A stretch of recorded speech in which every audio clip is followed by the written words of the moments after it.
Alô, Oi, Paula. Gabriela? Tudo bem? Tudo bem? Então, por aí, tudo ok? Tudo sim também, tudo tranquilo. Próximo. Então, ó, vou Então, eu precisava de conseguir fazer aqui umas polls, mas não tenho tá, permissões do meu lado. eu vou passar para você.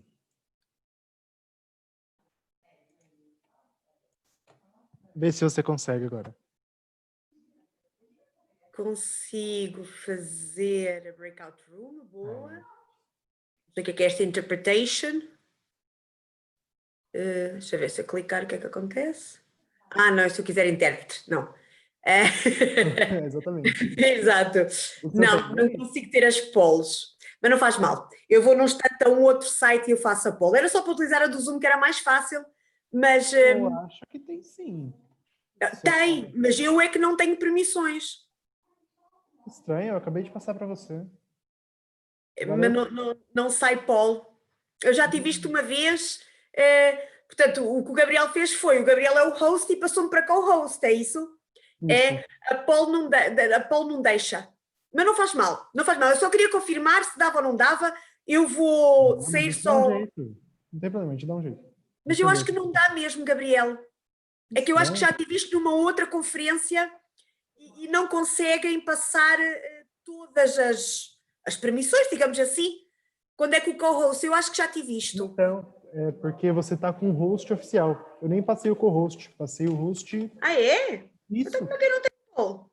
isso que eu entendi também. Tenho em baixo segurança, participantes, o chat, a partilha do ecrã, pausa ou para gravar, as breakout rooms, então não tem cá o poll. Caramba.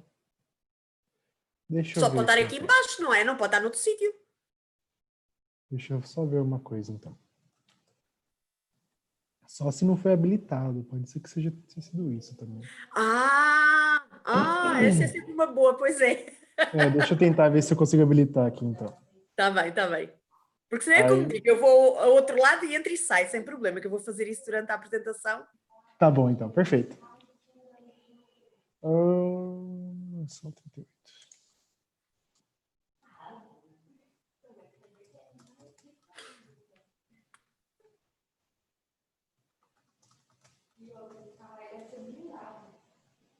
A gente já tem tudo em casa no carro, então, né?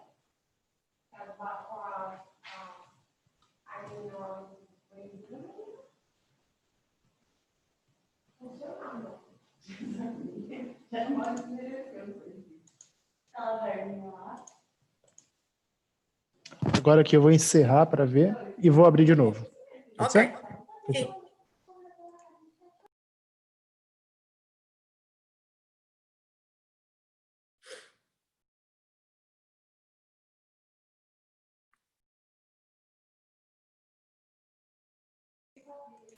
Fala. Sim. Voltei. Ó, para mim apareceu, quer ver, ó? Segurança, participantes e enquetes, que é a pause. Para mim apareceu. E não aparece. Que Não faz esquisito. mal, não tem problema nenhum, Gabriel. Ó, Eu já só para estou ter no outro. certeza, é o que tá para mim aqui é uma barrinha pequena, uma barrinha grande e uma barrinha média. Eu costumo usar, Ah, mas é? não aparece do meu lado. Que estranho. Não sei se é, não sei, não faço ideia. Hum, Pode ser, sabes, pode ser a priori a licença que vocês têm, se estiver fora da vossa licença, não permitir. Não sei, entendi, não há preocupação. Só queria confirmar, porque pronto, dava de outra entendi. forma, mas eu vejo aqui de outra forma.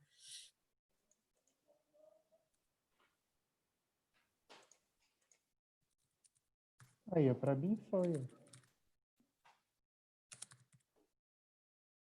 Esquisito. Eu faço aqui num instante que a gente. Não, tudo bem, então. Desculpa. Faz mal. Está tudo a correr bem? Sim, tá sim.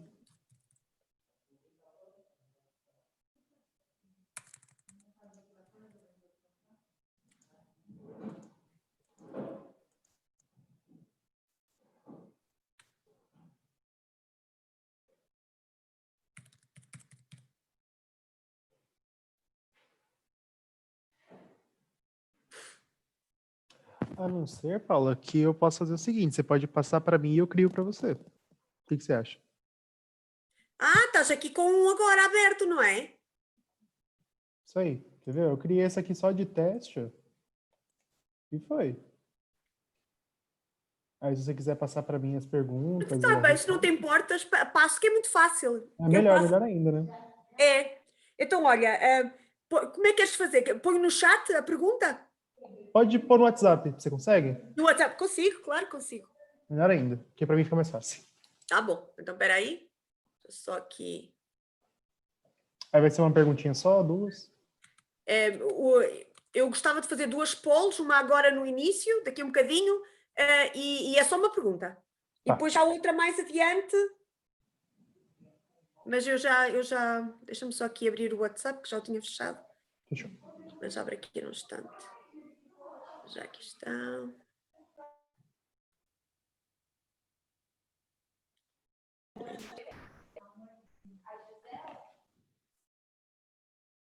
Pronto, eu vou fazer.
Paula? Sim, estou aqui. Ó, vou abrir aqui para você ver. Vê, ó. Vamos lá. Desse jeito? Perfeito, Ótimo. perfeito.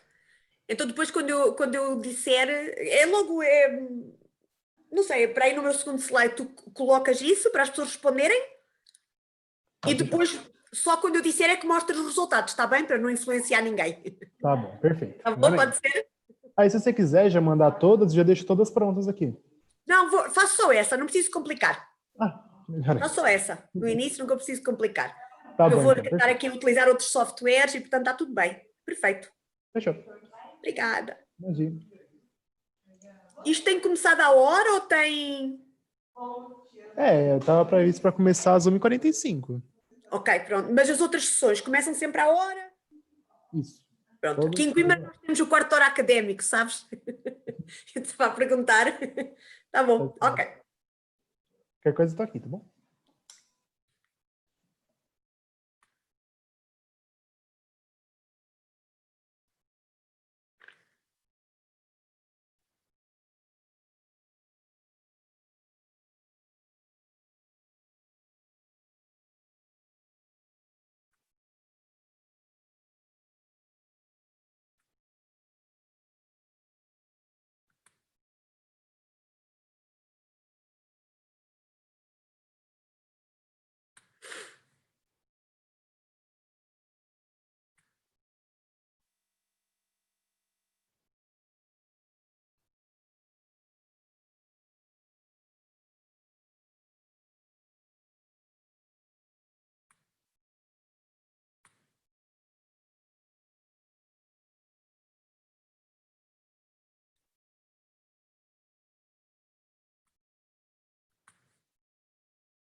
Oi, boa tarde.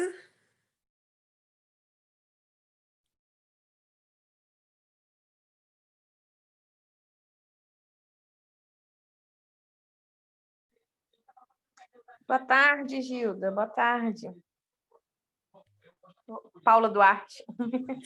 Boa Na tarde. internet. Oi, Gilda, tudo bom?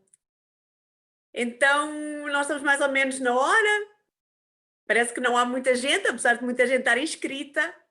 E se calhar eu vou começar e depois logo vemos se alguém mais se junta a nós, se vocês concordarem.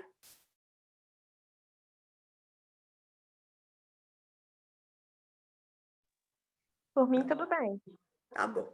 Ok, muito bem. Então, eu vou aqui partilhar o meu ecrã com um PowerPoint que organizei. Dei-me aqui só um segundo. Este efeito. E vou começar.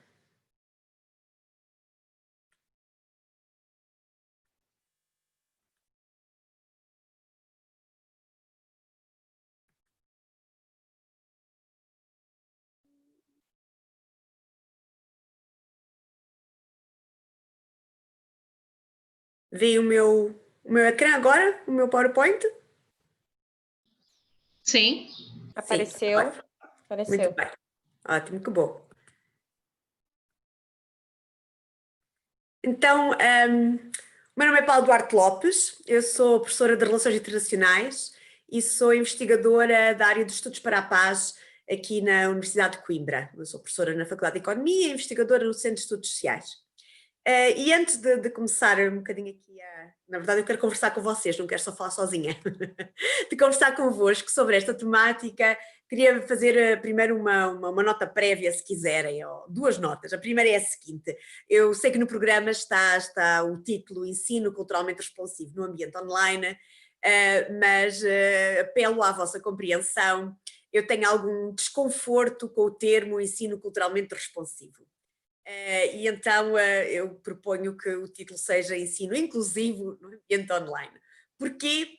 Porque sempre que referimos que o ensino é culturalmente responsivo, e eu sei que existe esse termo e é utilizado por muitas pessoas, por muitos colegas, muitas colegas, a verdade é que para mim isso desencadeia, eu associo a uma ideia de que é possível identificarmos claramente diferentes culturas.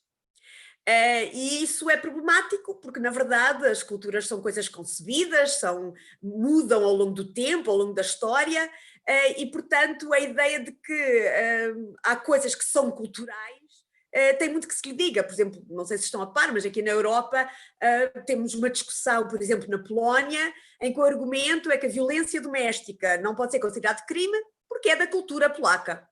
E, portanto, isso levanta uma série de problemas. E, apelando à vossa compreensão, eu gostaria de falar ao longo da sessão em ensino inclusivo.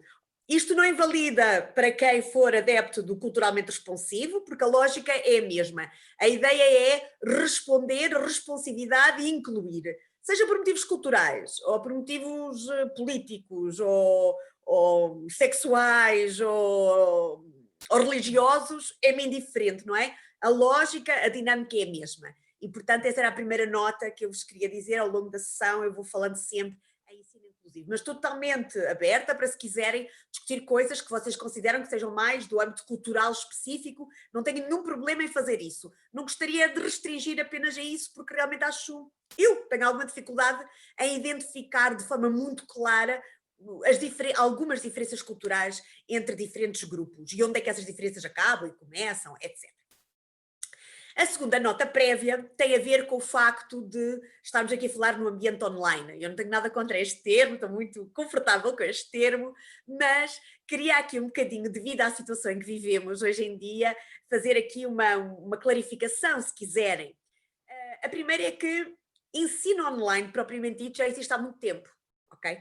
E, portanto, muito do que eu aqui vou discutir tem a ver, obviamente, com o ensino online, mas eu não estou tanto a referir-me ao ensino online no sentido clássico, em que os programas, as disciplinas, os cursos foram pensados logo desde o primeiro momento para serem lecionados online. O que nós vivemos desde o início deste ano, desde março deste ano, é aquilo que uma colega minha cunhou como ensino remoto de emergência, que é nós pegamos no que tínhamos montado em termos de disciplinas, de cursos, de programas, para ser lecionado presencialmente e passámos-lo para o online, para o dito ambiente online. Mas é uma coisa temporária. Nós pensámos esses cursos, esses programas, essas disciplinas para serem ensinadas presencialmente. E, portanto, quando fizemos esta transferência, digamos assim, para o ambiente online, há uma série de coisas que, quando se está a fazer ensino online de forma clássica, se fazem que nós não tivemos tempo de fazer. Que foi, por exemplo, pensar, queremos que isto seja 100% online ou só híbrido? Em março ninguém teve capacidade para pensar nisso, teve que ser tudo online, não tivemos escolha. O ritmo de trabalho, vamos pensar em elementos de avaliação que acompanham os estudantes individualmente ou em grupos, também não tivemos capacidade para pensar, foi o que estava montado, ajustámos para o ambiente online. O rácio de quantos estudantes por professor ou professora, eu acho sempre este ótimo, não é? Eu não sei como é que é nas vossas universidades, mas na minha nem tenho o privilégio de pensar nisso, eu tenho a turma que tenho. É o número de estudantes que estão inscritos, está definido, não há aqui um rácio. Normalmente, às vezes, o rácio é definido por quantos é que cabem na sala. Portanto, quando passámos isto para online, não tivemos tempo para pensar como é que íamos reorganizar as ditas salas online para quantos estudantes por professor ou por professora. Também em termos da pedagogia, cada um de nós ajustou-se conforme pôde. O papel da avaliação, se a avaliação seria só uma avaliação para dar uma nota no final do semestre, ou seria uma avaliação formativa em que nós poderíamos ir a par e passo, dando sinais aos estudantes e às estudantes, se estavam a adquirir os conhecimentos, as competências, etc. Se o nosso papel era um papel omnipresente ou não. Por exemplo, eu tive uma imensa dificuldade porque a partir do momento que ficou online, os estudantes e as estudantes acharam que eu estava sempre ligada online. E no ensino online, propriamente dito, não é assim. Há horários, há barreiras, há coisas bem definidas. Só que nós não tivemos muito tempo para fazer essa definição. Também o papel do estudante, se é um papel passivo, que está aí desse lado, como nós costumamos dizer, que nós estamos a ver as caixinhas pretas, não é? Ou se tem que ter um papel ativo. Nós também não tivemos grande capacidade para pensar nisso. E por fim, claro, a comunicação. A verdade é que nós desde março, aqueles e aquelas que tiveram que transferir tudo para o ambiente online, utilizámos todos os meios que havia disponíveis, não é? Desde os Zooms, que estamos agora aqui a utilizar, até ao e-mail, aos WhatsApp, a telefone quando foi necessário, e tentámos procurar outros canais de comunicação. Portanto, o que eu vou referir vale para ambos os tipos de ensino, quer o online, quer o remoto de emergência, vale também para o ensino presencial, mas obviamente que há aqui um desafio acrescido quando estamos a falar do ensino inclusivo em ambiente online, no momento em que estamos, ok? Nesta altura, neste contexto em que estamos. E estes desafios são essencialmente a questão do tempo, porque para nós transformarmos tudo o que tínhamos montado, a experiência que temos de dar aulas presenciais para online, precisamos de tempo. Tempo para adquirir competências, para aprender como é que as ferramentas se utilizam, tempo para experimentar, para ver se funciona o que nós queremos funcionar.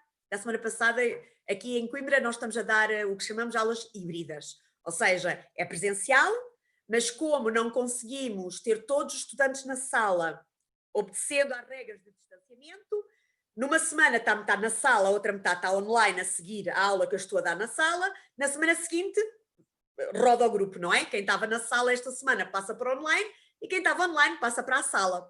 E eu tentei fazer um exercício interativo para envolver os estudantes e as estudantes que estavam online e correu muito mal.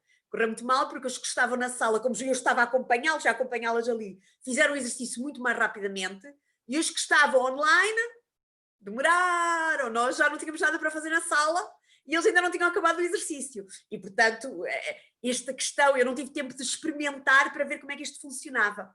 Depois, claro, o outro grande desafio são as nossas competências. Muitas e muitos de nós temos competências e experiência para dar aulas presenciais. Quando começamos a ter que utilizar diferentes ferramentas para diferentes objetivos, etc., para mim, pelo menos, é um mundo novo, são imensas coisas, possibilidades.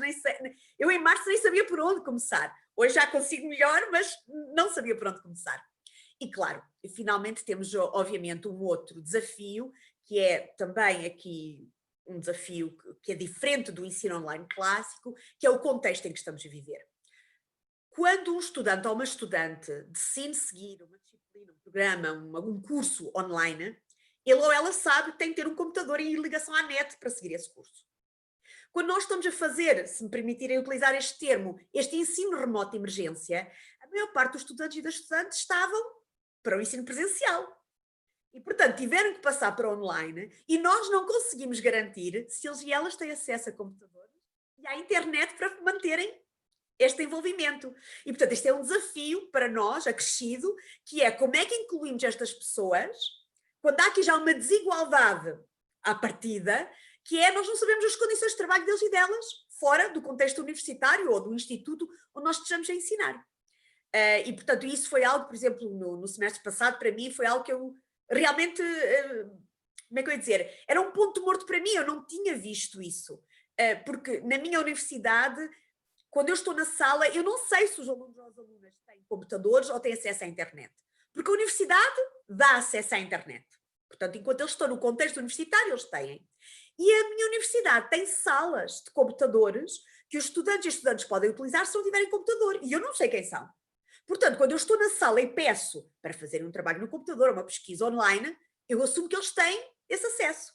Quando nós passamos para este ensino remoto, este ensino online de emergência, isso não foi garantido, não é? Muitas dessas pessoas saíram das residências universitárias, do contexto universitário, foram para as suas casas de família, não tinham ligação à internet ou tinham uma ligação fraca, o Zoom não aguentava, o vídeo não aguentava, o som caía, etc. Quanto mais envolvê-los e envolvê-las em atividades, não é? Que necessitassem desse tipo de equipamento e de conhecimentos. Portanto, eu gostaria de salientar que aqui neste momento, quando eu estou a falar de ensino inclusivo online, para além dos desafios que já seriam de esperar, há este desafio acrescido, não é? Nós estamos aqui num contexto em que nós não conseguimos controlar uma parte das condicionantes que influenciam o acesso da estudante ou do estudante ao que nós estamos aqui a tentar fazer em termos do processo de ensino-aprendizagem.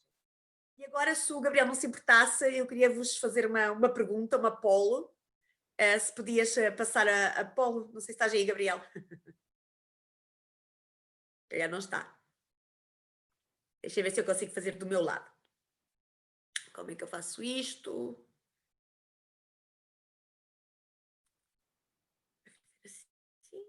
Ia para aqui.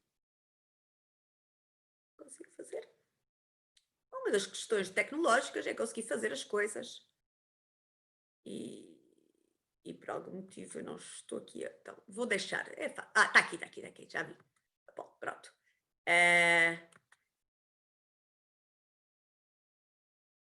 Certo.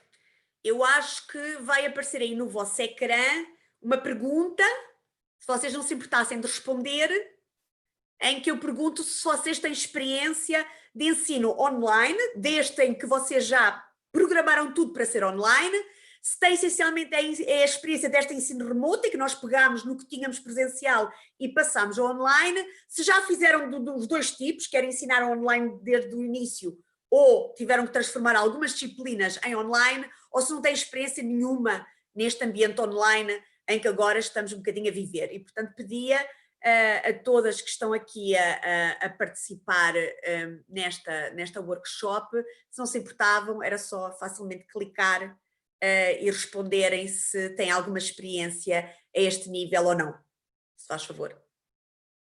Eu não consigo ver quem respondeu, só consigo ver quantas pessoas responderam. E, portanto, ok. Mais alguém pode responder?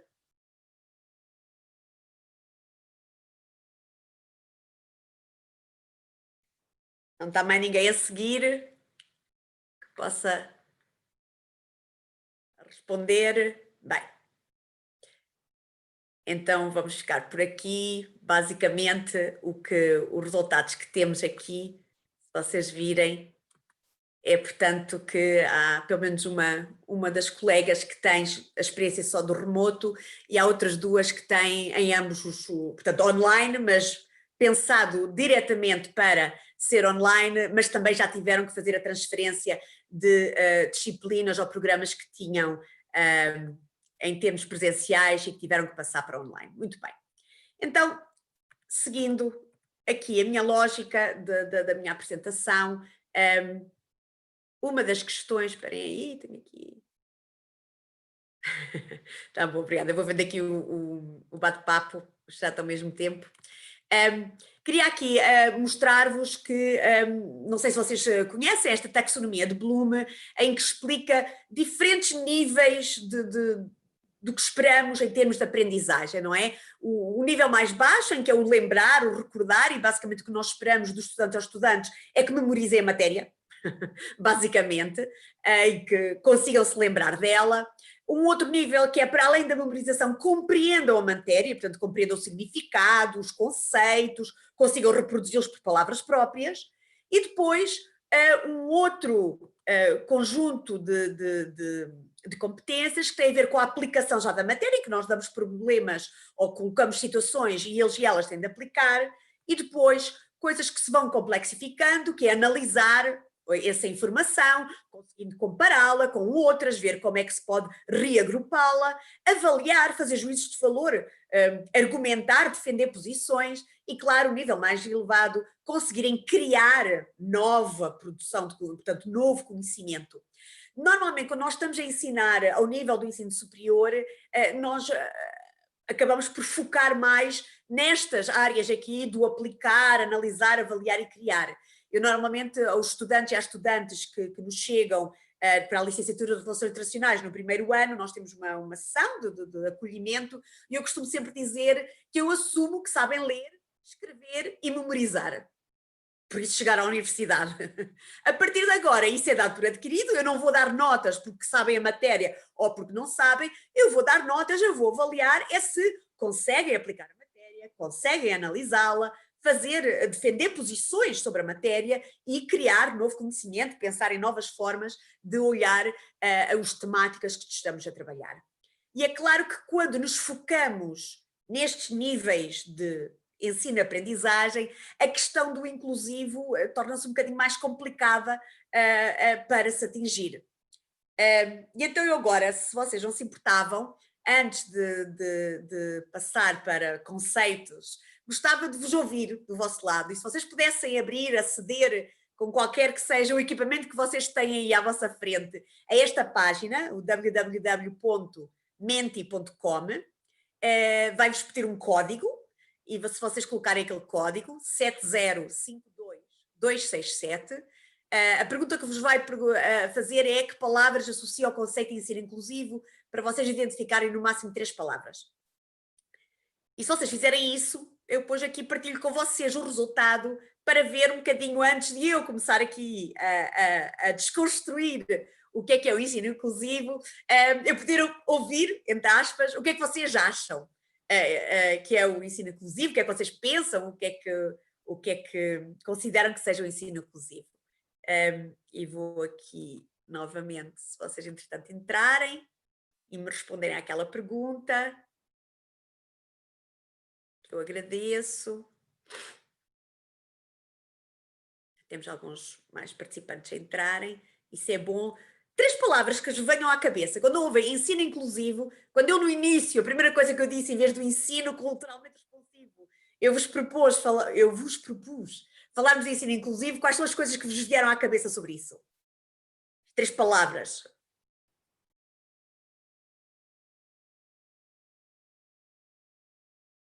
Ninguém respondeu, ninguém quer responder. Já estão pessoas a responder, muito bem, muito obrigada. Uma pessoa... Já respondeu, já. Mais pessoas responderem, 3 palavras que vos vêm à cabeça, se faz favor.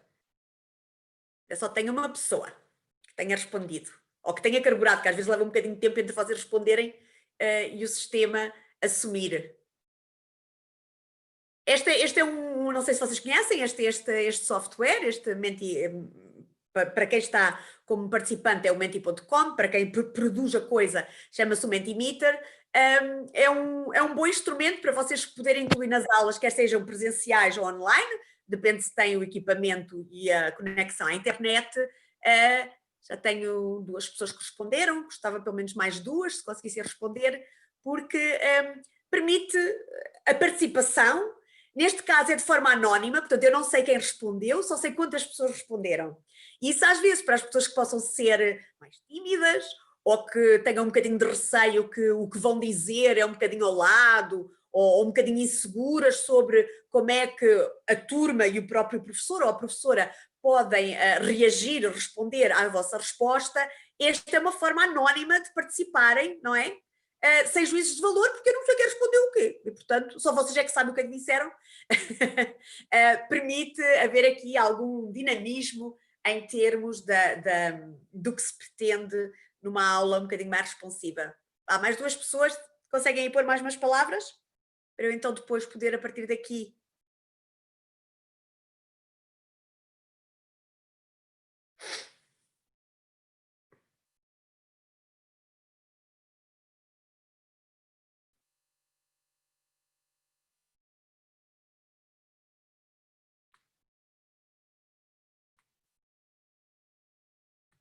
Ok. Acho que mais ninguém está a responder.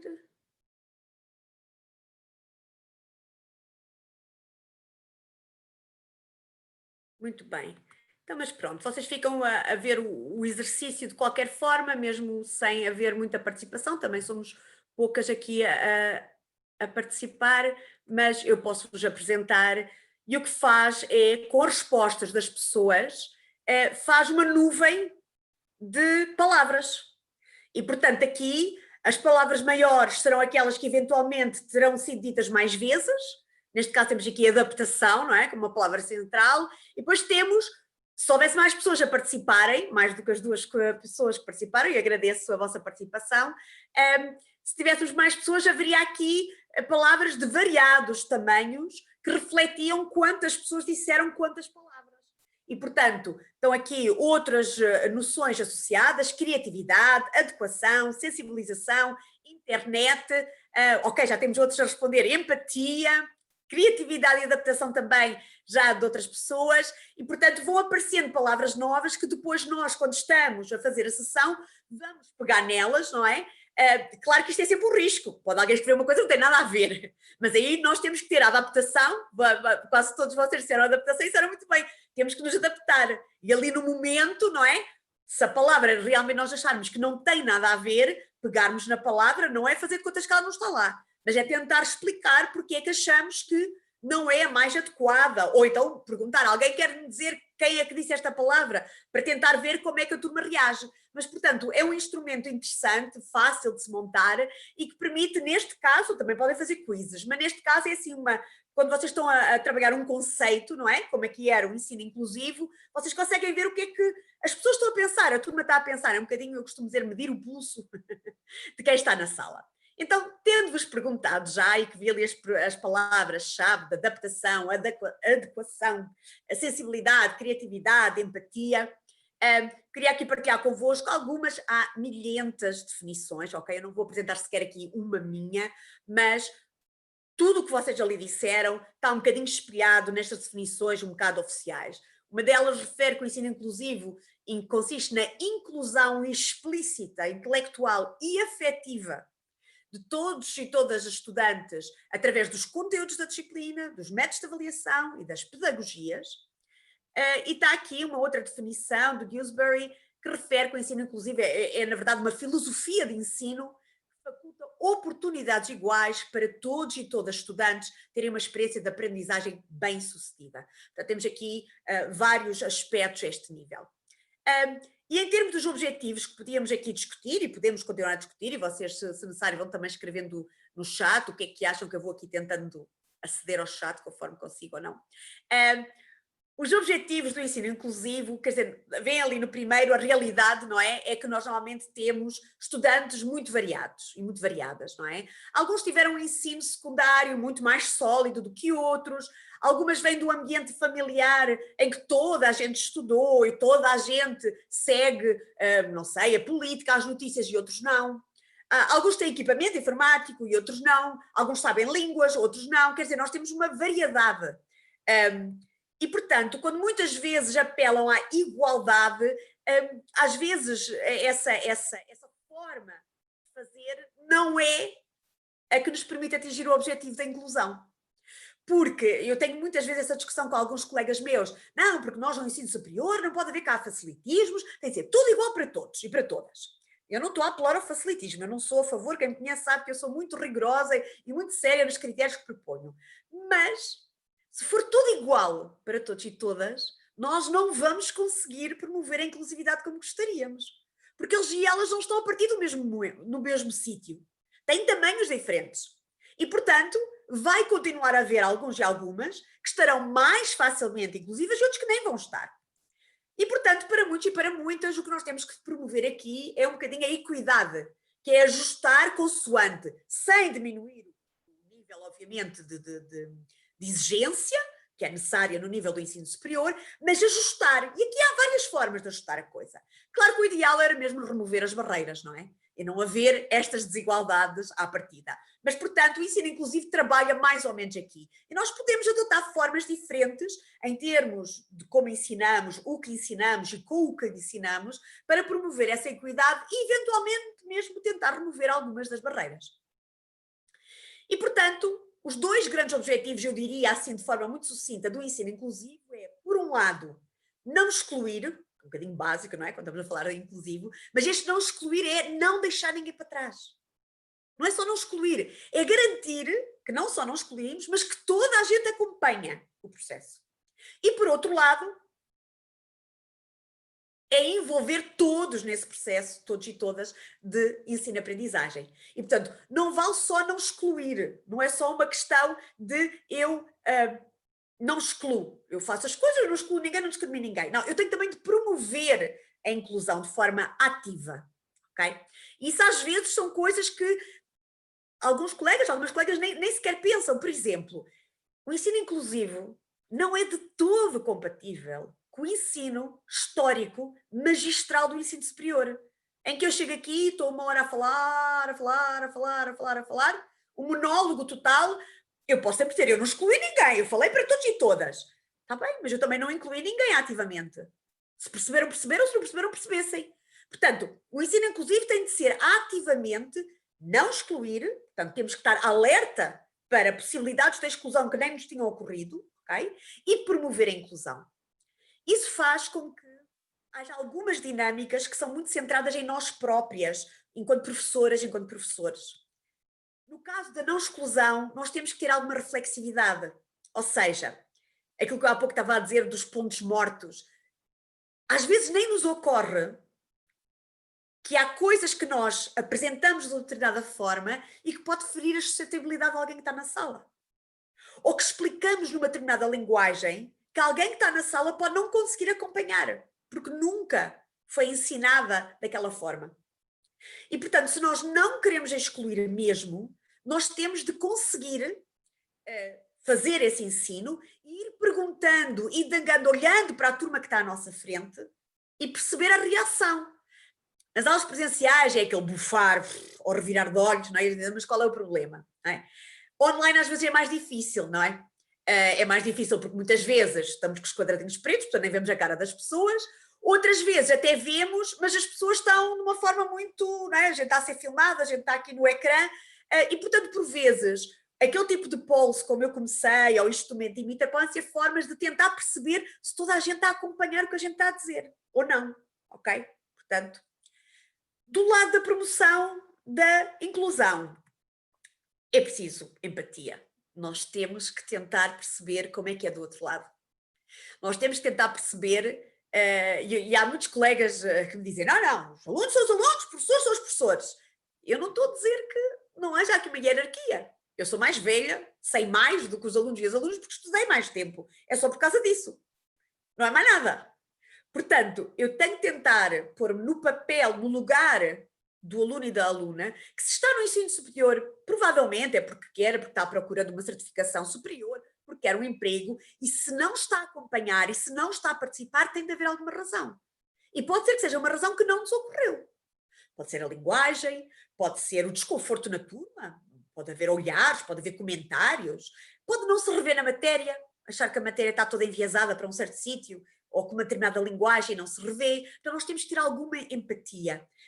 Neste contexto em que estamos hoje, pandémico, e em que muitos tivemos que passar para este ensino remoto de emergência, a empatia tem de passar também por tentarmos perceber se os nossos e as nossas estudantes não estão no ambiente universitário, estão em casa, de tentarmos perceber como é que são as condições nessa casa.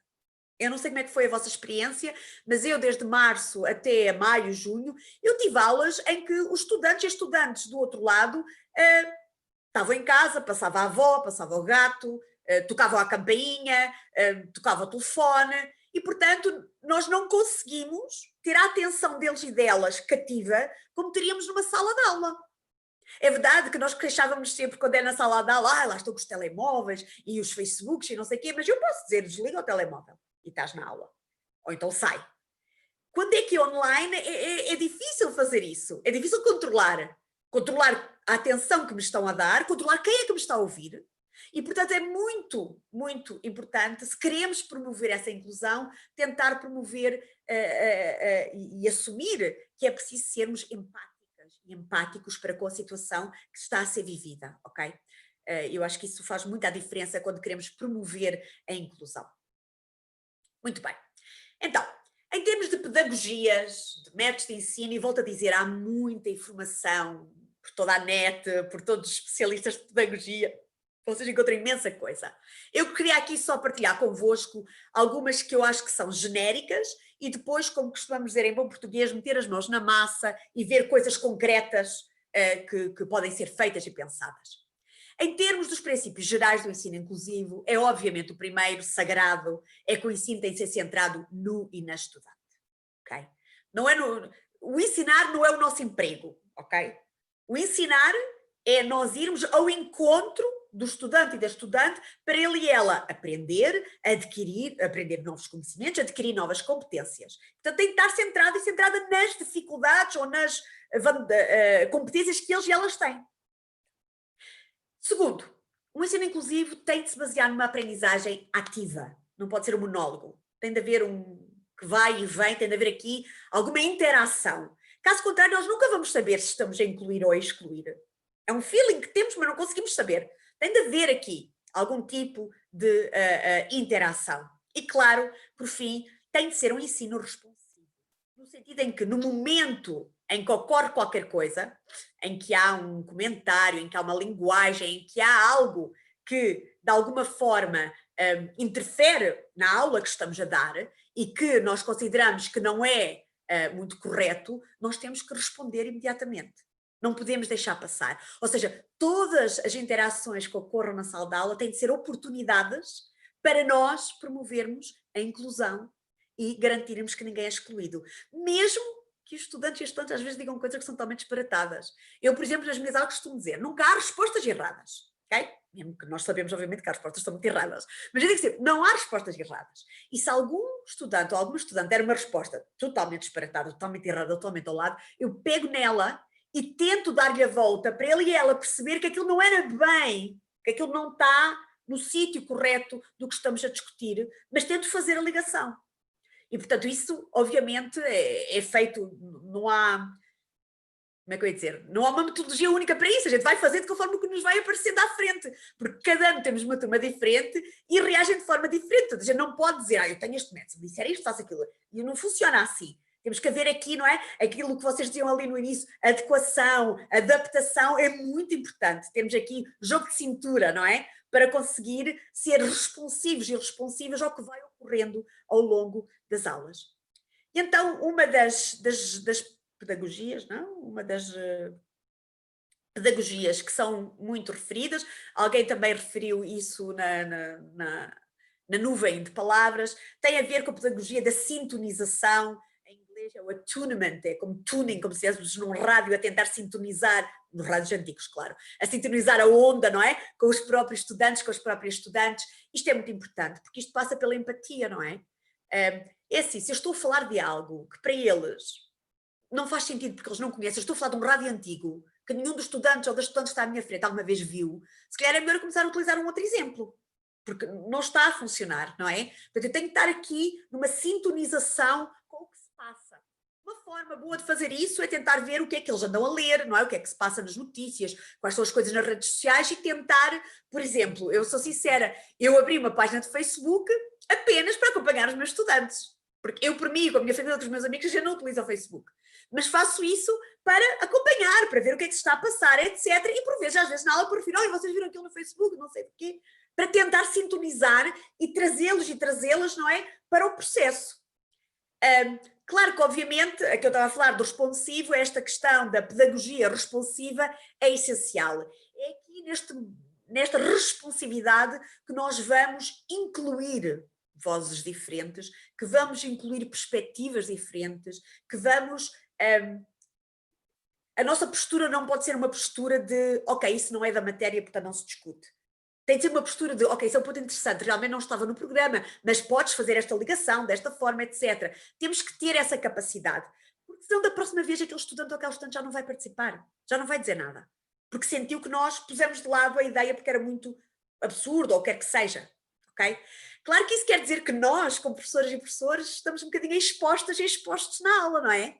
Porque temos que ali reagir, mas é muito importante que o estudante e a estudante se sintam envolvidos no processo, percebam que fazem parte do processo. Sem eles, sem elas, não há processo, ok? Uma outra pedagogia que ultimamente muitas pessoas têm utilizado, tenho visto crescentemente artigos sobre ela, é o que é a denominada pedagogia crítico-criativa, no sentido em que nós ajudamos os estudantes e as estudantes a desconstruir, a criticar os conceitos, os modelos, as teorias, e depois incitamos-los, empurramos-los para conseguirem, a partir dessas críticas, serem criativos e criativas e pensarem em novas formas de governar, de gerir, de lidar, de fazer, de pensar.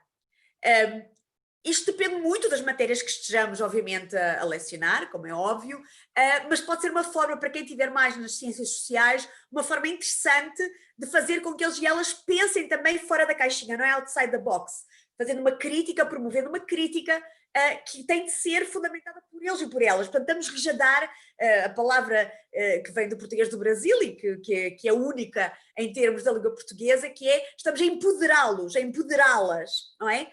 Ajudamos-los e ajudamos-los a fazer a crítica, mas depois empurramos para eles e elas serem os senhores, as senhoras da produção do conhecimento.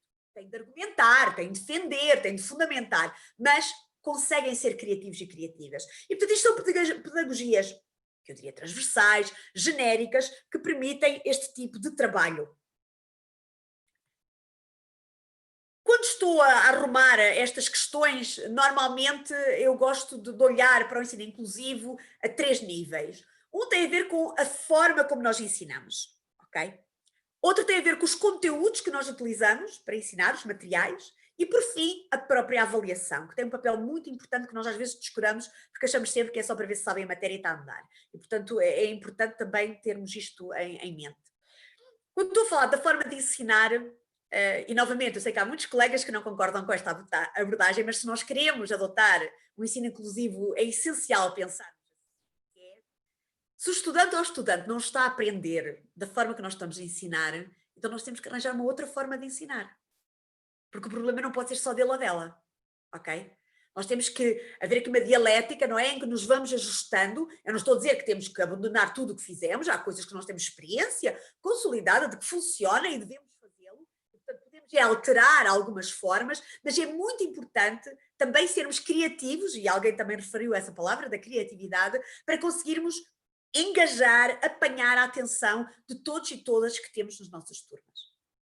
Quando estou a falar dos conteúdos, enfim, nós temos ensinos ainda um bocadinho clássicos, no sentido em que há os manuais, etc. E sinceramente isso já lá vai o tempo, porque não existe um ensino neutro, não existe uma matéria, um conteúdo neutro. Se nós estamos a utilizar uma determinada teoria, estamos a excluir outras teorias. E, portanto, nós temos de ativamente apresentar as diferentes teorias. Eu dou-vos um exemplo concreto. Sou da área das relações internacionais e as 2 grandes escolas teóricas é o realismo e o liberalismo. Mas outras teorias foram-se apresentando, foram-se desenvolvendo, e hoje em dia falamos do construtivismo, das teorias críticas, e dentro das teorias críticas, as feministas, as marxistas, enfim, várias. Por exemplo, em Portugal, eu tenho colegas, que costumamos dizer, são os da velha guarda, que consideram que um quadro teórico que não seja realismo ou liberalismo não é relações internacionais, não é sério, não é ciência. E, portanto, eu lembro perfeitamente, uma vez, a ter uma revista conceituada, a haver uma grande discussão, porque eu e uma colega tínhamos utilizado um quadro teórico construtivista, E os colegas disseram, não, isso não é ciência, nós não publicamos esse tipo de coisas. E, portanto, nós temos que perceber que se esse for o nosso posicionamento, nós não conseguimos promover um ensino inclusivo, ok? Mesmo que estejamos desconfortáveis. Eu, por exemplo, ensino às vezes perspectivas que eu pessoalmente não concordo, mas elas existem. E é preciso que os estudantes e as estudantes as conheçam e depois decidam por si próprias. Fundamentado. Porque se eu for fazer um enviesamento e só apresentar aquelas que eu concordo, eu estou a sonegar a informação. Eu não estou a ser inclusiva. E, portanto, há aqui uma necessidade de assumirmos que o ensino não é neutro. E, por fim, claro, na avaliação. Todos, de certeza, e todas temos histórias de alunos que são excelentes nos exames e não abrem uma vez a boca nas aulas, ou alunos que falam pelos cotovelos nas aulas, chegam ao exame e não conseguem tirar uma boa nota. Cada aluno, cada um é como cada qual. Eu não estou a dizer que devemos ter um elemento de avaliação diferente para cada tipo de aluno, é impossível, mas se calhar podemos fazer uma reflexão sobre diferentes formas de avaliar que podem permitir que uns tenham melhor notas nos elementos do que noutros, e vice-versa. E depois, na média, a coisa acaba por se refletir de uma forma mais inclusiva, mais responsiva às próprias competências, dos estudantes e das estudantes. E então o que eu agora propunha era ir um bocadinho por estas três partes, e começava pelo fim, pela avaliação, depois pelos conteúdos e depois pela forma de ensinar, e ver quais são os desafios que se nos colocam online quando estamos a tentar promover a inclusão nestas dimensões. A primeira delas tem a ver, e isto também vale para o ensino presencial, que é definir os critérios e prazos bem claramente desde o início.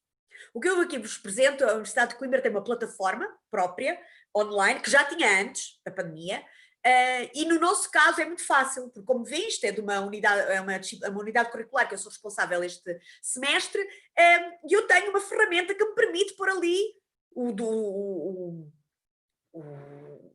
qual é o elemento, qual é a data em que podem começar a entregar e quando é que acaba a entrega. E depois, se eu clicar aqui, normalmente vem uma listagem dos alunos que entregaram e o trabalho deles e delas ficam ali pendurados para eu poder recolher. E, portanto, para quem está online, isto é muito importante.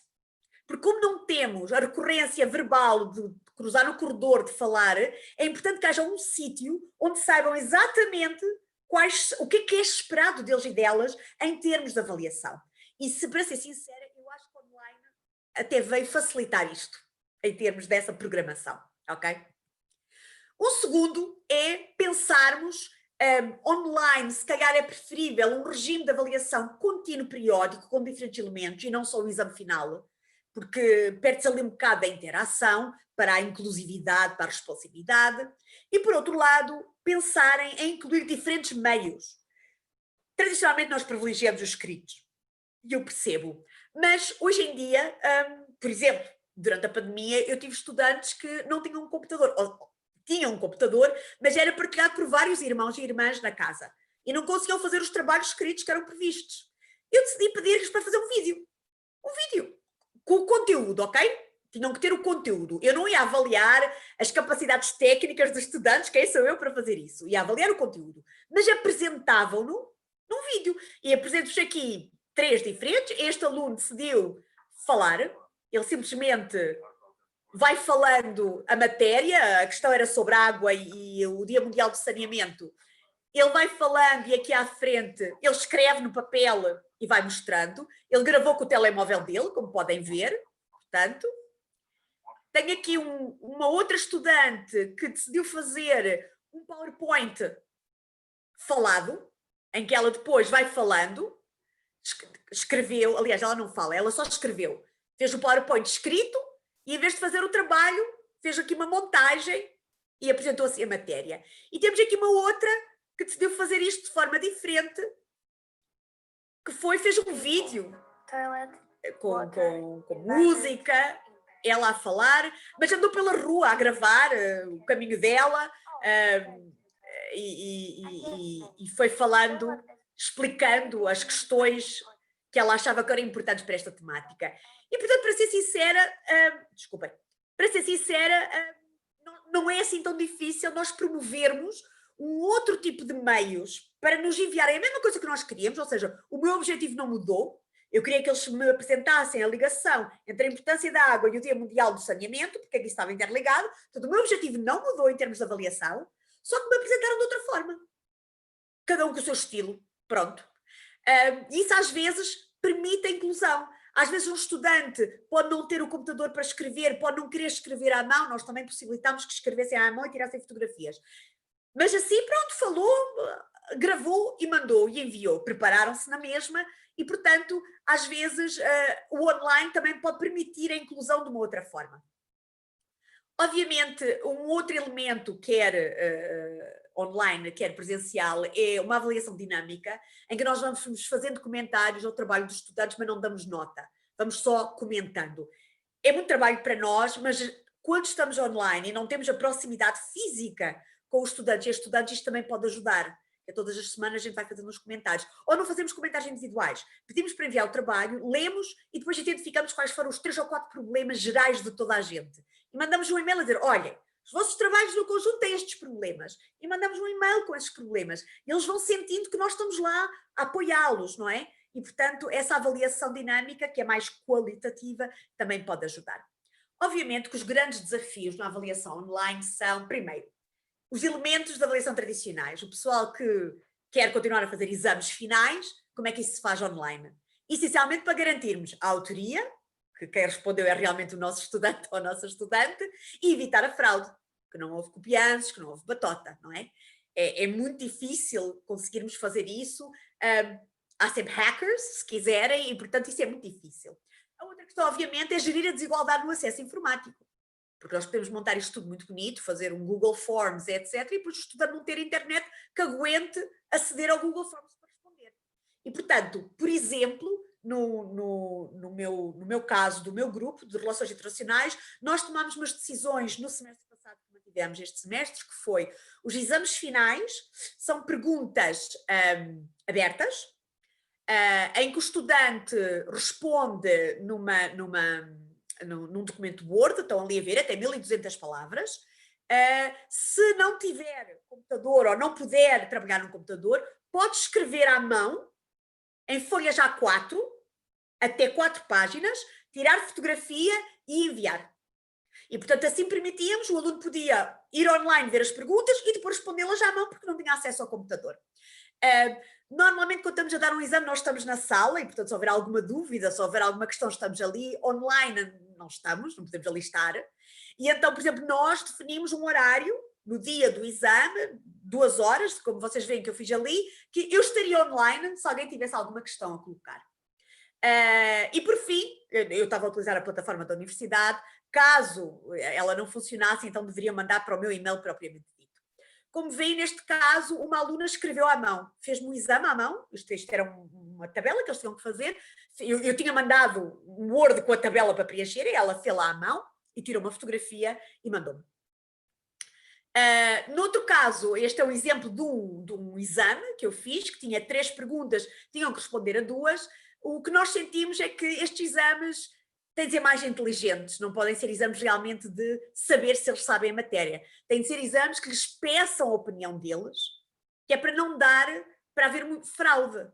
Claro, eu não consigo garantir a autoria, não é? Pode ter pedido ao vizinho para responder, mas entre eles e elas, se eu pedir a posição dele ou dela, eles têm de dar a sua própria posição. Depois utilizam a matéria para fundamentar, mas eles têm de dar a posição e isso já permite um bocadinho que cada pergunta tem de ser diferente, ou cada resposta, desculpem. E, portanto, são formas de tentarmos promover a inclusão, ao darmos um bocadinho de espaço de cada um se posicionar e depois utilizar a informação que memorizou para responder. E que, obviamente, pode ser com consulta, porque se estão a fazer em casa, podem fazer com consulta. Mas eu não tenho problema com isso, desde que a resposta esteja minimamente articulada, por mim tudo bem.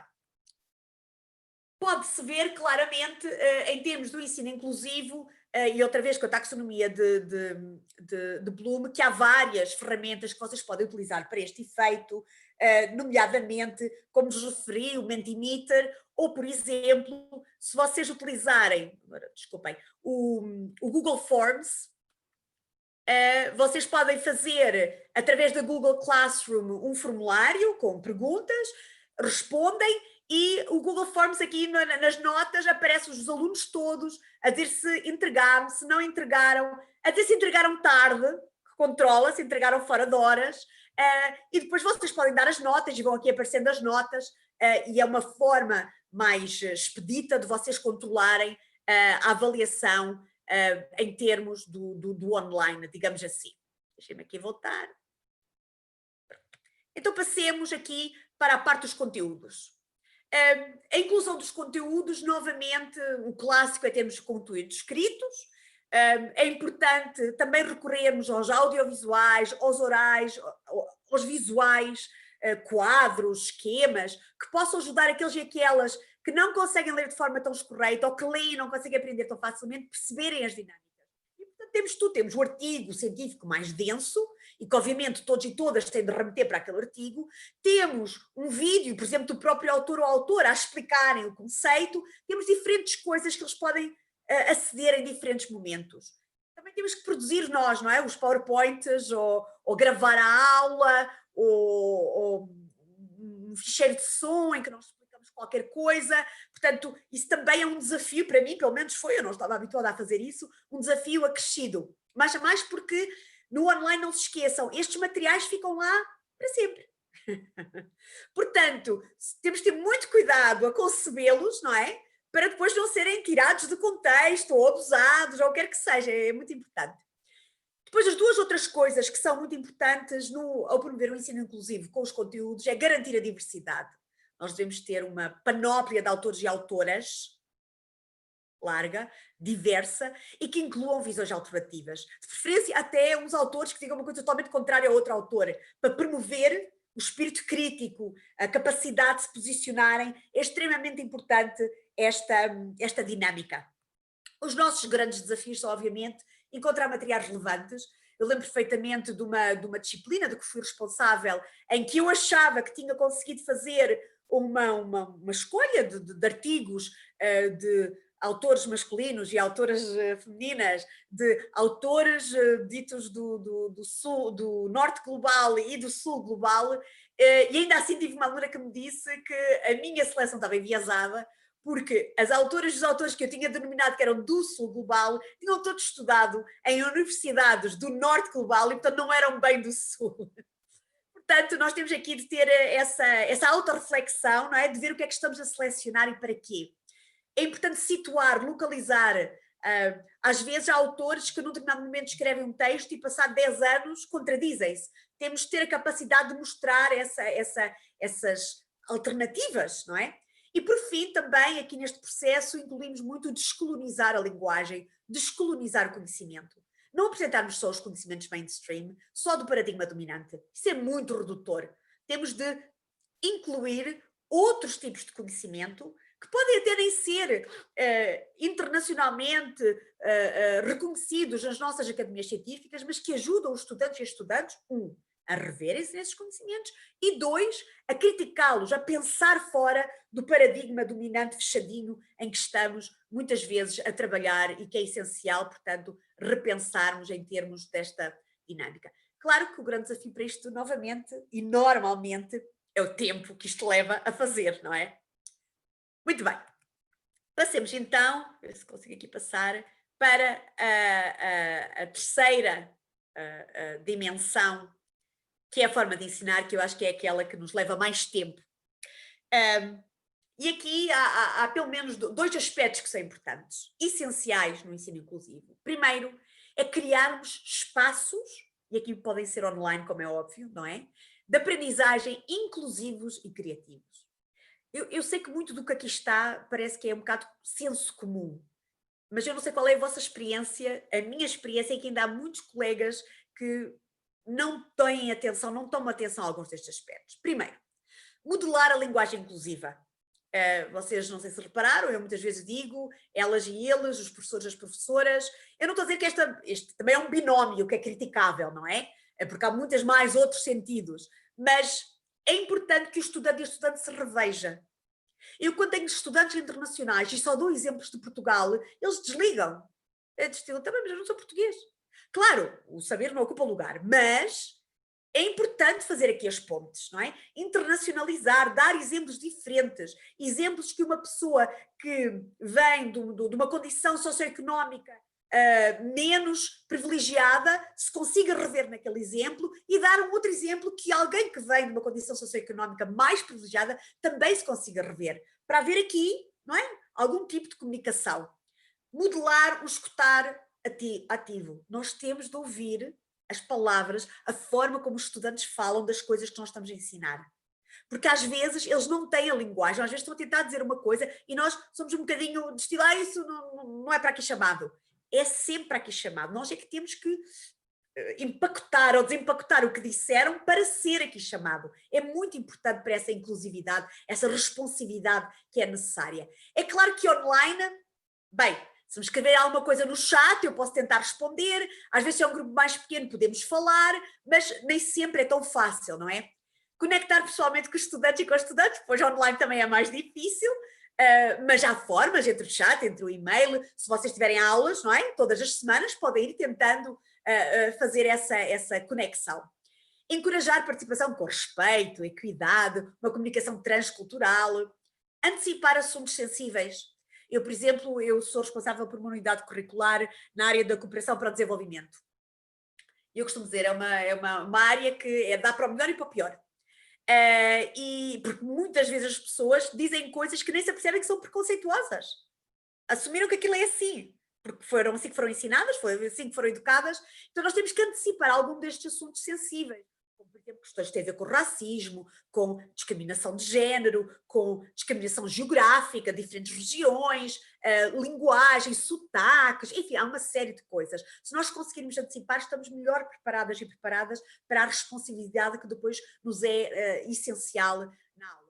Reconhecer a diversidade, se ela existir na turma, acompanhar a turma entre as aulas. O online é muito importante acompanhar a turma entre as aulas. Ir mandando um e-mail entre as aulas, se houver um feriado e não houve aula, estão 2 semanas sem aula, mandar um e-mail, a relembrar se estão a fazer o trabalho não sei quê, se conseguiram aceder ao texto não sei que mais, e claro, depois lidar de forma liminar com qualquer comentário ofensivo, discriminatório e insensível.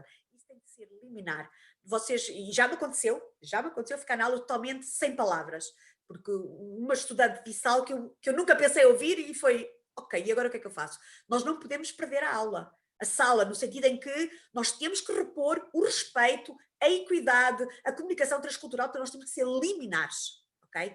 E, portanto, lidar não é de uma forma agressiva, obviamente, mas é de uma forma desconstrutiva, ou seja, se alguém faz esse comentário, primeiro, essa linguagem não é utilizada aqui na minha aula, e segundo, porquê que dizes isso? Para então podermos desconstruir as razões e a partir daí, não é? Podemos passar para uma dinâmica mais construtiva. Claro que online os grandes desafios têm a ver com o modelar este escutar ativo, conectar, o lidar. No online, na verdade, se alguém for muito ofensivo, eu posso simplesmente tirar-lhe o microfone ou expulsar a pessoa. Mas isso é uma forma muito pouco inclusiva de lidar com a situação. E, portanto, a linguagem corporal também é muito importante nestes ambientes. A este nível, por exemplo, se estão online, vocês podem recorrer, por exemplo, este que é gratuito, o Google Classrooms. Eu estou-vos a mostrar um ambiente que eu criei para um curso em julho, que era suposto ser presencial e teve que ser online, e em que fui criando uma diversidade para cada sessão. Para cada sessão pendurei os links para o Zoom, os trabalhos, a bibliografia, havia coisas genéricas que tinham que responder. Aqui no stream, todos os dias, aqui foi o último, mas eu todos os dias, porque foi um curso de 3 dias, eu dizia, não é? Boa tarde a todos, bom dia, boa gente, para as pessoas se sentirem incluídas, depois as pessoas iam respondendo, iam reagindo, etc. E, portanto, são formas de vocês criarem um espaço. Um outro que também é gratuito é o Microsoft Teams, que não sei se conhecem, que também podem criar uma equipa, a vossa turma, com os diferentes pessoas, pendurar materiais, os vossos PowerPoints, as leituras, não sei, os Excels, o que quer que seja, e que também tem um chat. E, portanto, isso são formas de criarmos espaços, agora como é que eu saio daqui? Criarmos espaços que nos permitem criar esta inclusividade e também alguma criatividade, se quiserem. Isto obviamente requer bastante energia, um nível de alerta constante, e que temos que, de alguma forma, não perder, não é, o fio, a meada nesta dinâmica. Ainda na forma de ensinar, uma coisa bastante importante é realmente promover momentos de interação, porque é nessa interação que nós vamos poder ser mais, adequar e adaptar-nos melhor às dinâmicas de inclusividade, a podermos de uma forma mais efetiva sermos responsivas e responsivos ao que se está a passar. E aqui há várias formas de fazer isto, ok? Há um método socrático, que é fazer uma pergunta aberta, não é? Faço uma pergunta, o que é que vocês acham? E o pessoal no chat responde, ou liga os microfones e responde, ou põe as câmaras, consoante o que estivermos a fazer, e portanto é uma pergunta aberta, e aí vem o que vier, não é? Há aquela ideia que é uma outra metodologia, que é o método de puzzle, em que basicamente vocês pegam na turma e põem-na em diferentes grupos a tratarem de diferentes aspectos de um conceito, de um processo que vocês estão a estudar, que estão a ensinar, e depois pedem a cada grupo que faça o relatório para o resto da turma e aqueles bocadinhos encaixam-se todos, não é? E por isso é que se chama, que é o método puzzle. Vocês podem fazer isso online. Por exemplo, o Zoom permite fazer break rooms. Eu aqui, estava aqui a ver, onde é que está? Está aqui. Se vocês virem o meu, agora não veio aqui, mas já aqui, alguns, onde é que ele está? O break room, breakout rooms, em que vocês podem criar e pegar no pessoal que está na aula e remetê-lo, enviá-las para estas salas que vocês criam, para falarem uns com os outros, sozinhos, sem o resto da turma, e depois regressam à turma principal, que é onde nós estamos agora, para reportar. Isto pode ser uma forma de haver uma interação. Vocês, enquanto professoras, podem ir saltando de sala em sala a espreitarem o que é que se está a passar, ok? Um outro método de interação é este método Think, Pair, Share, que é a professora coloca uma questão e pede para falar com o colega do lado, para partilharem o que é que acham sobre a sua posição. Não têm de relatar de volta à turma, mas trocar impressão com o colega do lado. Novamente, vocês podem fazer isso através dos break rooms e pôr só 2 pessoas ou 3 para fazerem esse exercício. Outras formas de promover esta interação, a nível online, por exemplo, os quizzes, como este Mentimeter que eu utilizei convosco, ou aquela poll do Zoom. Eu, pessoalmente, tenho tido mais dificuldade, mas eu sei que é possível fazer, mas tenho tido mais dificuldade em promover algo que eu fazia muito na sala de aula, que é o performance, o roleplay ou os debates entre estudantes, em que eu tenho um tema e há um estudante ou um grupo de estudantes que tem de defender um sim ou um não à resposta, independentemente de concordarem com a resposta ou não, ok? Porque aí eles vão treinando a competência de argumentação. Na performance, eu normalmente distribuo papéis como se fosse teatro, para eles interagirem e o resto do pessoal está a ver e eu vou identificando determinadas dinâmicas, por exemplo, de discriminação de género ou de linguagem abusiva, que nem lhes passava pela cabeça que seriam. E isso online eu sei que é possível, há colegas que o fazem, mas requer muito tempo para começar, é muito time consuming, e eu ainda não consegui pôr isso em marcha, digamos assim. É preciso preparar, é preciso organizar, é preciso gerir, é preciso muito tempo. Mas os outros, estes quizzes, pergunta aberta, aquele método puzzle com breakout room, são coisas que se podem fazer online para promover a participação de todos e todas no processo de aprendizagem. Estou mesmo quase a acabar.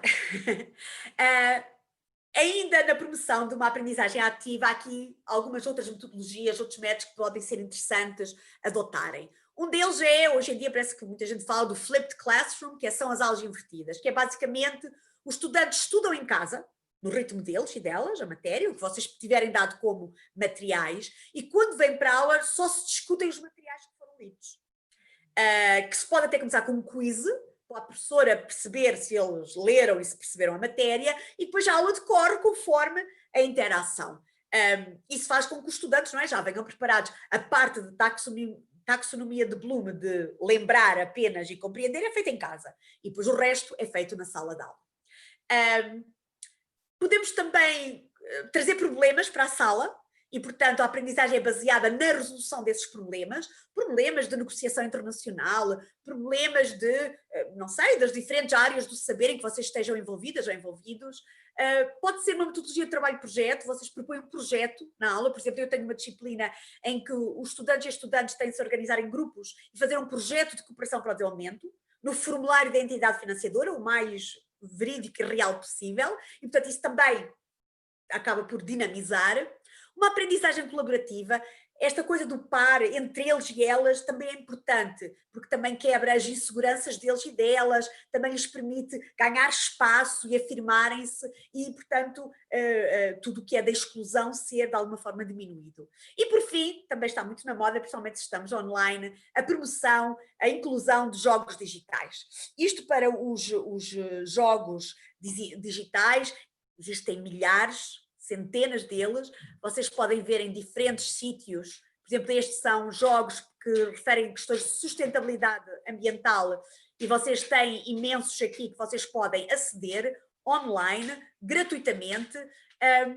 Temos outros que têm a ver, por exemplo, estes são sobre o clima, sobre as alterações climáticas, e normalmente vocês também podem aceder, normalmente até tem guias para professores, para a gente perceber um bocadinho do que é que se trata. Temos aqui outros que são jogos para a mudança, para promover a mudança.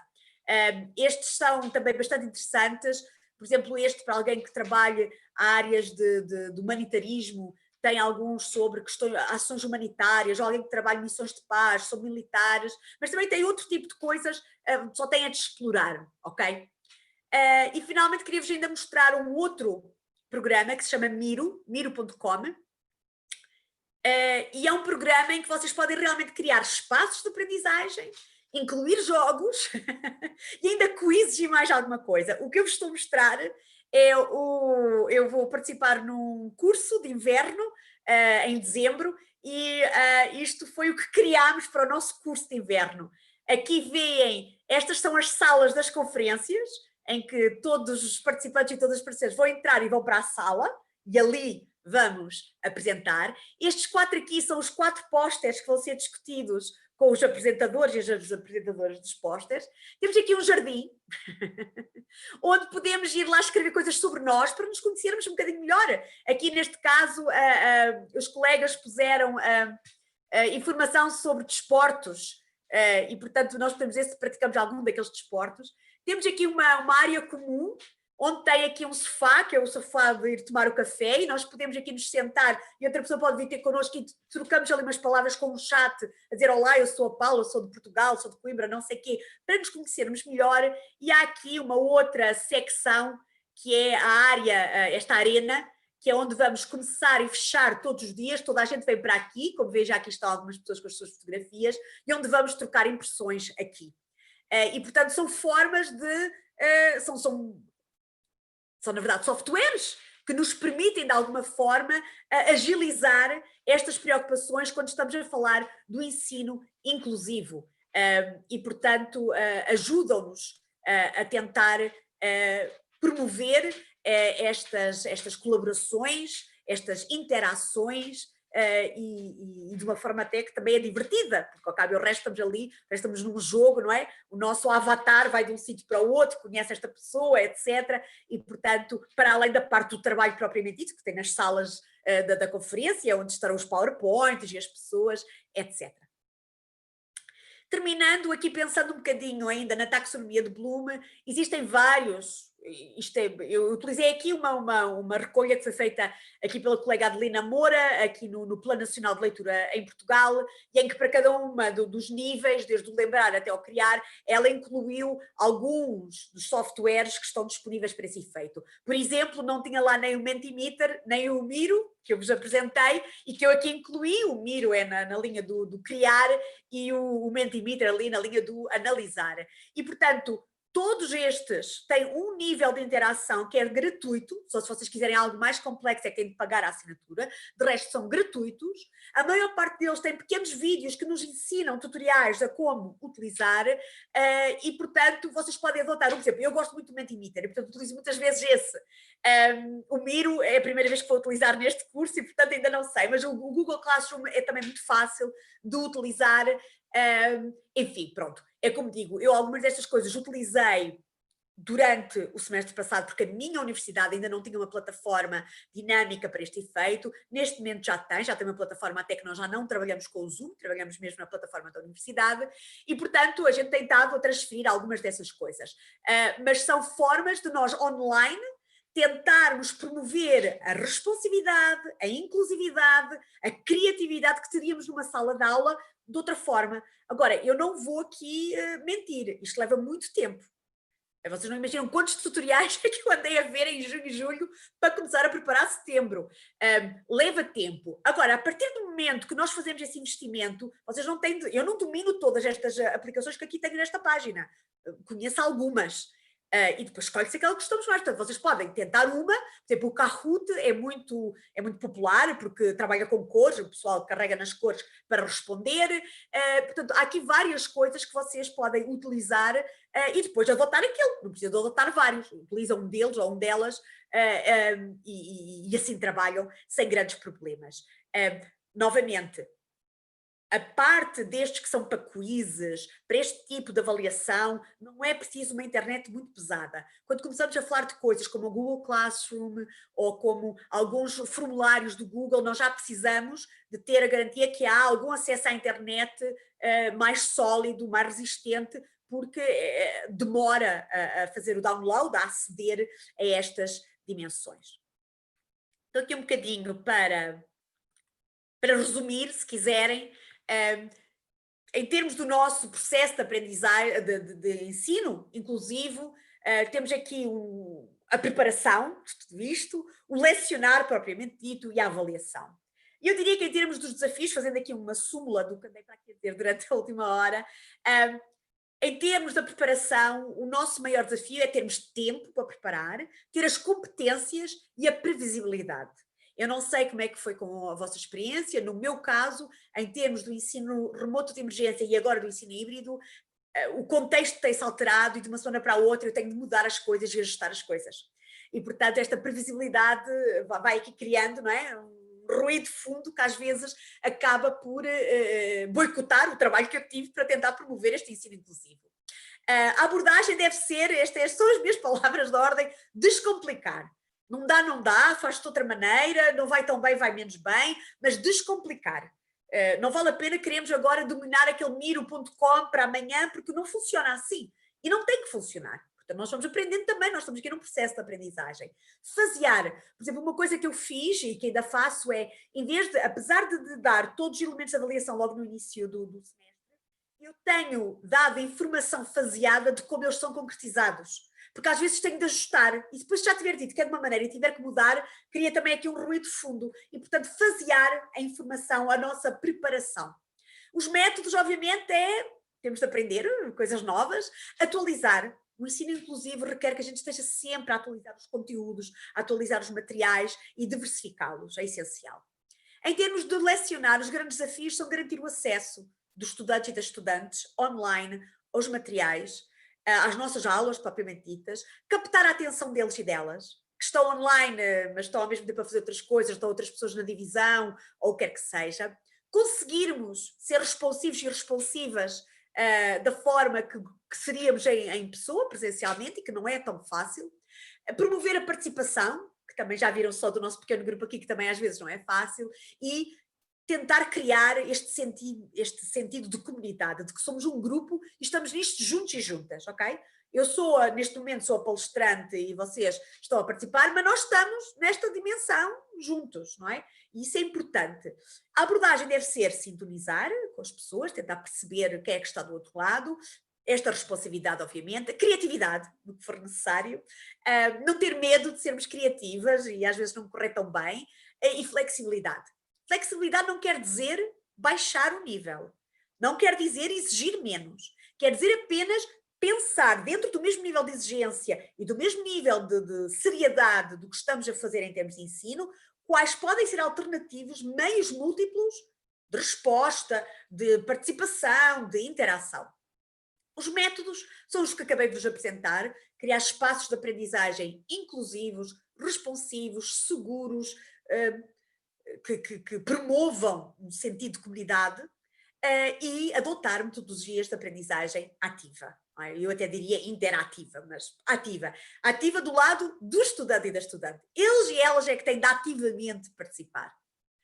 Em termos de avaliação, depois os grandes desafios é conseguirmos a igualdade, que se calhar aqui é equidade e não é igualdade, mas quando eu digo igualdade, é igualdade no sentido que todos terão oportunidades iguais para conseguir terem boa nota na disciplina que estejamos a lecionar. Garantir a autoria e prevenir a fraude, eu acho que são os grandes desafios. Devemos definir claramente os critérios, identificar as expectativas, diversificar os suportes de entrega e, por fim, utilizar métodos de avaliação, quer formativa, que não damos nota final, mas permite-nos fazer um ponto de situação de como é que a matéria está a evoluir, e sumativa, obviamente, para darmos a nota final que precisamos. Finalmente, gostaria aqui de vos pedir, não tem de ser agora, neste momento, mas vou aqui pôr no chat, se eu conseguir aceder ao chat, vou aqui aceder ao chat, um link para vocês poderem comentar esta sessão. Uma das coisas importantes também quando estamos a promover um ensino responsivo e inclusivo é, ao escutar quem está do outro lado, o que é que pensa sobre o que nós fizemos. Porque às vezes o estudante, nós pensamos numa coisa, não é? Montámos-la e depois não temos a reação do outro lado, e é importante saber porquê. E, portanto, perguntar aos estudantes e às estudantes a opinião deles e delas, em algum momento ao longo do semestre ou no final, e que pode ser coisas muito básicas como quais são os aspectos positivos ou negativos, ou sugestões, só para termos um bocadinho de feedback, não é? Do que é que estamos a fazer, isso também nos permite, se for ao longo do semestre, ainda ajustar. Se não for ao longo do semestre, for só no final, como eu, por exemplo, estou a fazer. Da próxima vez posso fazer diferente e espero que melhore. E, portanto, gostaria de vos agradecer este bocadinho que aqui estivemos.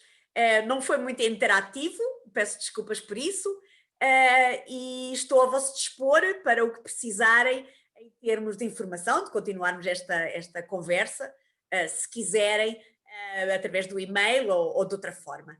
Não sei se alguém tem alguma questão que me queira colocar agora nestes minutos finais, ou alguma pergunta que tenham.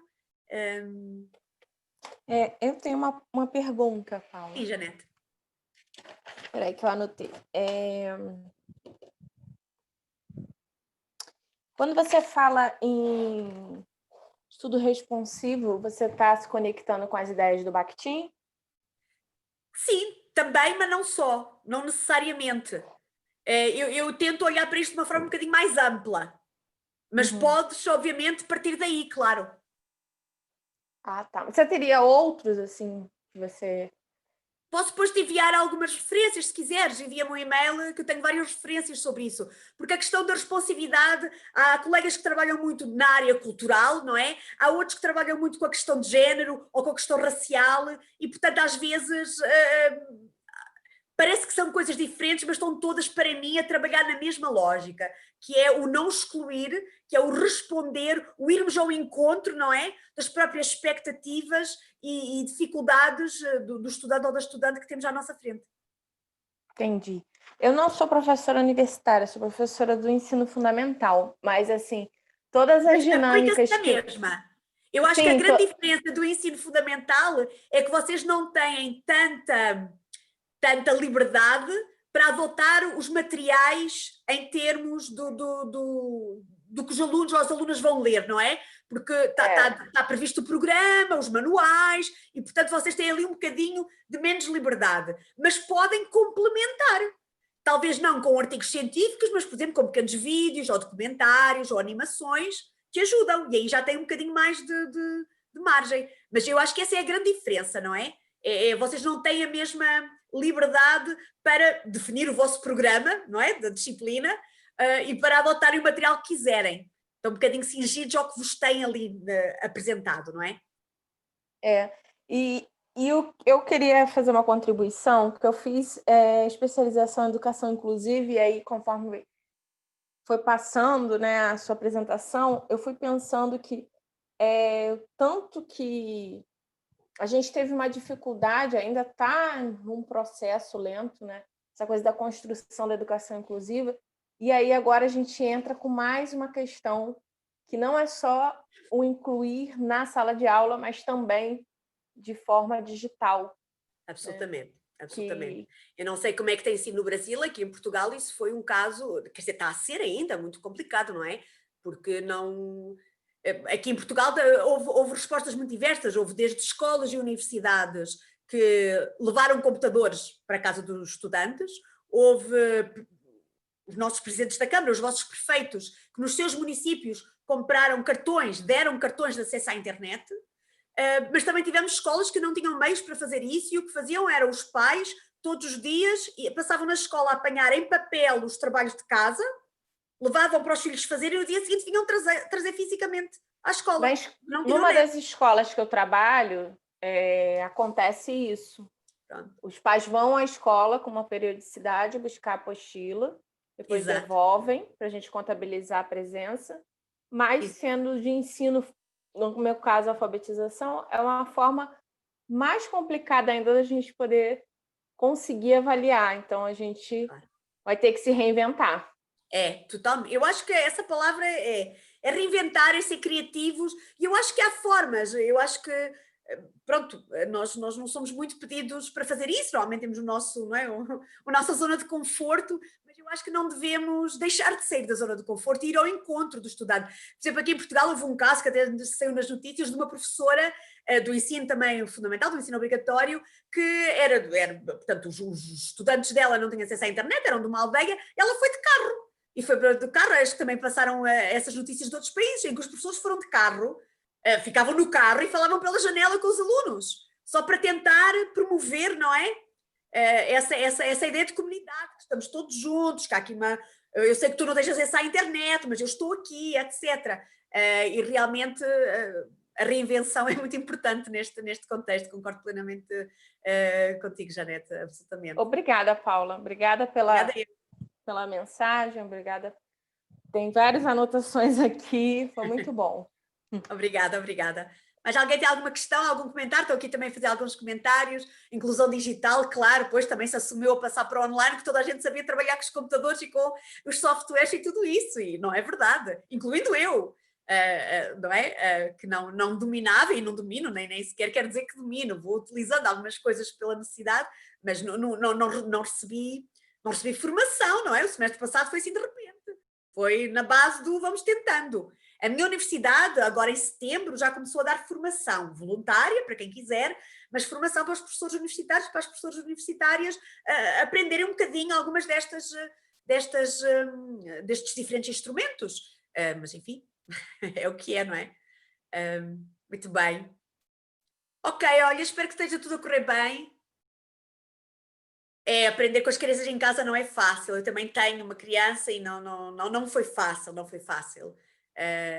E, por exemplo, explicar ao meu filho que o computador era para trabalhar e não era para jogar jogos, não foi fácil.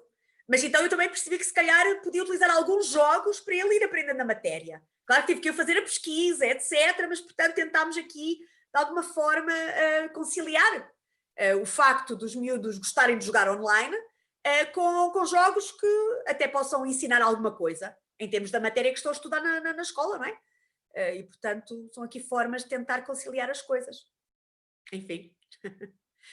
Muito bem, eu espero que esta semana esteja a correr bem, com muitos workshops e coffee lounge e palestras interessantes, e que possamos, num outro momento, continuar esta conversa com outras dinâmicas, talvez até presenciais, que possam permitir um outro tipo de trabalho, não é?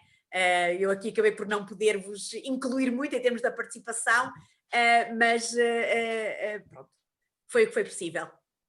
Muito bem. Muito obrigada pela vossa presença. Tudo bom para vocês. Cuidem-se, mantenham-se. Para você também, Paula. Boa tarde. E até uma outra oportunidade. Tchau. Tchau. Tchau, professora.